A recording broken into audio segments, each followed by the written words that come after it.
Hi, I'm Alex. Growing up in the quiet suburbs might sound peaceful, but in our house, it was far from that. I'm the older sibling, and you'd think that comes with some perks, right? But no, my younger sister Jessica got all the attention. Our parents, Mike and Karen, had this perfect image of what a kid should be, and that was Jessica. For me, sports and hanging out with friends were my escape, but my parents didn't see it that way. They only pushed me towards academics. Just like Jessica, focus on your studies. Alex, why can't you be more like your sister? My mom, Karen, would say, always sounding disappointed. No matter how well I did on a test or project, it felt like I was walking on a never-ending tightrope. I remember one evening clearly. I was in the living room sketching, another hobby my parents didn't like, when Jessica came in, bragging about her latest A in math. Mike, my dad, immediately praised her. I tried to show them my drawing, hoping they'd appreciate it just once. Dad, look at this, it's for the school's art contest. Mike glanced at it briefly and said, that's nice, but maybe you should focus more on your calculus homework instead of these little projects. Feeling frustrated and like I was always second best, I went back to my room. My room was the only place where I felt like I could breathe, away from the constant comparisons. But even there, Jessica would sneak in and say things just loud enough for me to hear. Why even try? Alex, you'll never be good enough, she'd say, smirking. I'd grit my teeth, trying not to let her words get to me, but it was hard. Home felt like a battleground. Every achievement of Jessica's was celebrated, while mine were either ignored or criticized. One day, things blew up over something as small as social media. I was a sophomore, and Instagram was where I kept up with friends and shared bits of my artwork, my escape from the real world. One afternoon, Karen caught me with my phone, laughing at a friend's post. Honestly, Alex, every time I turn around, you're on that phone. It's like you're addicted, she snapped. It's just a break, Mom. I've been studying all afternoon, I replied, trying to stay calm. That's not what your teachers are saying. Your grades are slipping, and all you care about is this social nonsense. Jessica was standing by the doorway, smirking as usual. As soon as Karen walked away, she stepped in, pretending to be concerned, but her words were always dripping with sarcasm. You know, Alex, maybe if you cared more about your studies and less about your online life, Mom and Dad wouldn't be so hard on you, Jessica said, her voice sweet, but her eyes told a different story. What do you care, Jessica? You're not the one getting lectured every day, I snapped back.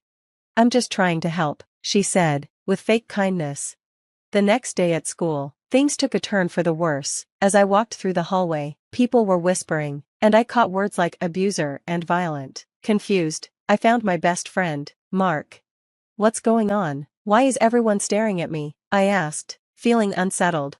Dude, it's all over school. They're saying you hurt Jessica, that you've been abusing her, Mark said. My heart dropped. What? That's insane. Who would say that? She's been showing people bruises. Alex, she said you got angry and hit her. It doesn't look good, man.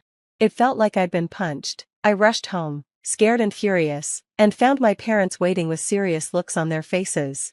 Your sister made some serious accusations. Alex, we've seen the bruises. Care to explain? Mike asked, his voice cold and full of accusation. They're lies. I didn't touch her. You have to believe me, I pleaded. Believe you? When your sister is upstairs crying, and your teachers are concerned about your behavior? Karen's voice was rising, full of disappointment. The argument escalated quickly, voices raised, accusations flying. I felt trapped, cornered by their disbelief and Jessica's lies. Then Mike delivered the final blow. We can't have this in our house. Alex, you're out. Go stay with your grandfather or anywhere else, just not here. Heartbroken and betrayed, I packed a small bag, my hands shaking. Jessica watched silently, her mission accomplished. When I arrived at my grandfather's house and the door closed behind me, I felt like my old life had fallen away. My grandfather welcomed me with open arms. You're always welcome here, Alex. This is your home now, as much as it is mine.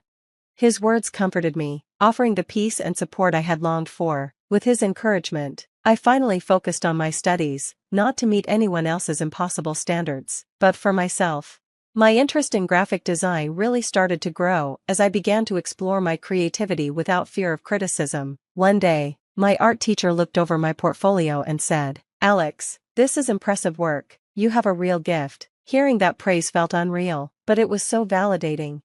I spent hours in the library, studying design theories and digital art techniques. Surrounded by the quiet buzz of students, this new academic environment was refreshing and free from the judgment I had faced before. One afternoon, a classmate asked, "Hey Alex, want to join us for a group project? We could really use your eye for design." "Sure, I'd love to help out," I replied, feeling valued for my skills for the first time. Meanwhile, things at my old home were falling apart. Jessica's perfect image was starting to crack under her own lies. Through calls with people we both knew, I heard bits of what was happening. "You wouldn't believe it, Alex. Jessica got caught lying about her grades this time. Your parents are struggling to cover it up." Hearing this didn't make me happy, but it did bring a sense of justice. My struggles hadn't been for nothing, and the truth about Jessica was finally coming out. During breaks, I visited local art galleries, taking in every stroke and color, which only fueled my passion for design even more. My grandfather always encouraged these trips. "Go see the world through your art, Alex. It's the best education you can get," he'd say, always pushing me to explore further. As I built my portfolio, my confidence grew. By the time I graduated, I not only had a degree but had also started a freelance career. Clients appreciated my dedication and unique style, and I started making a name for myself in the graphic design community.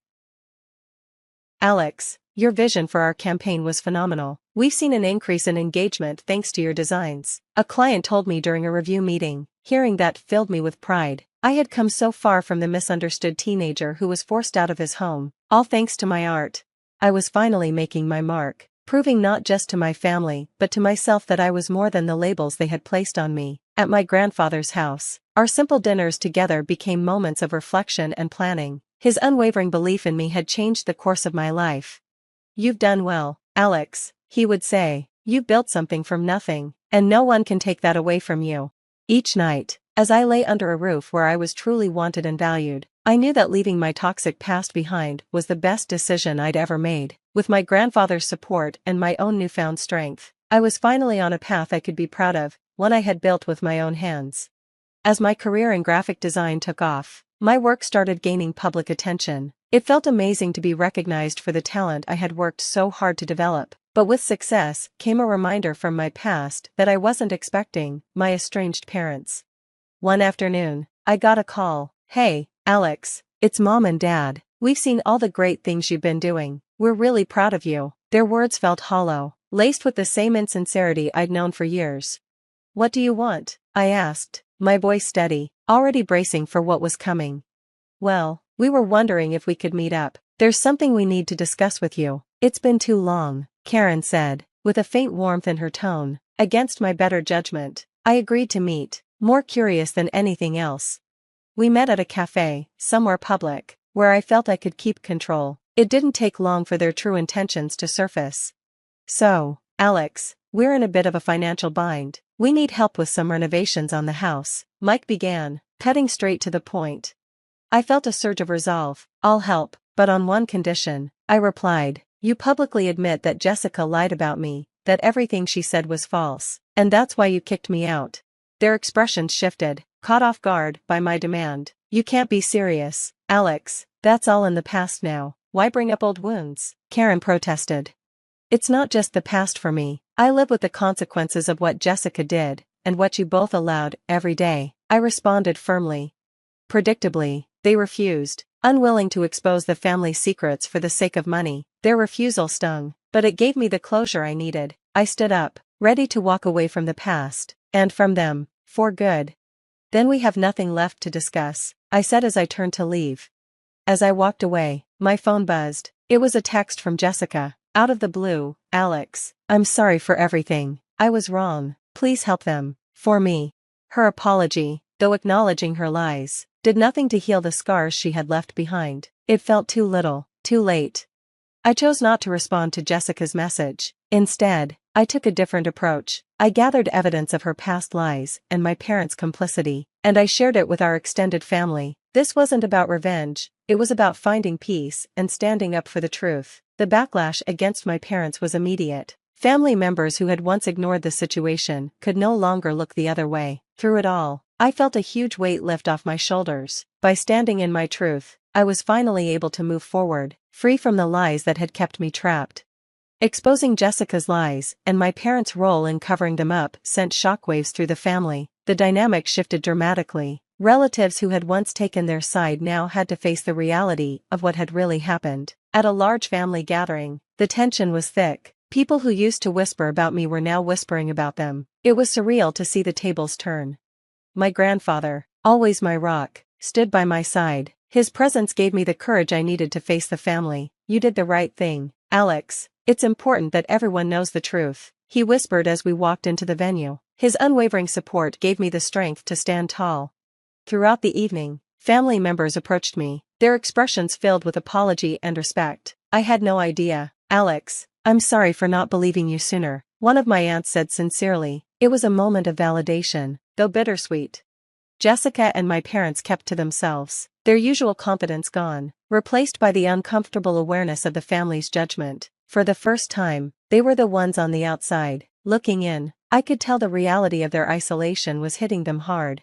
Jessica tried to make eye contact with me a few times, maybe hoping for some sign of forgiveness, but I stayed firm. This wasn't about revenge, it was about respect and the acknowledgement of the truth. "This has been a long time coming," I confided to a cousin who had been especially supportive. "I just needed to stand up for myself and put an end to the lies once and for all."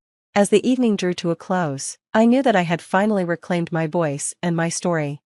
I felt a deep sense of closure. By reclaiming my story, I had changed the narrative of our family as well. Things would never be the same, but I was okay with that. The turmoil had made me stronger, taught me to stand my ground, and most importantly, helped me trust my own voice. As I drove home with my grandfather, I glanced over at him, my heart full of gratitude. "Thanks for everything, Grandpa. I couldn't have done this without you," I said. "You're my grandson, Alex. I'd do it all over again if I had to," he replied, his voice steady and reassuring. As we drove under the starry sky, I felt a peace I hadn't experienced in years. My past, with all its pain and conflict, was finally behind me. Ahead lay my future, not just as a graphic designer, but as someone who knew his worth, a future bright with promise. And that wraps up Alex's story of resilience and redemption. Now, I'd love to hear from you. Do you think Alex made the right choice by exposing the truth about his family, or should he have pursued reconciliation for the sake of family unity? Share your thoughts in the comments below. How do you think we should handle family conflicts? Is it better to seek justice or maintain peace?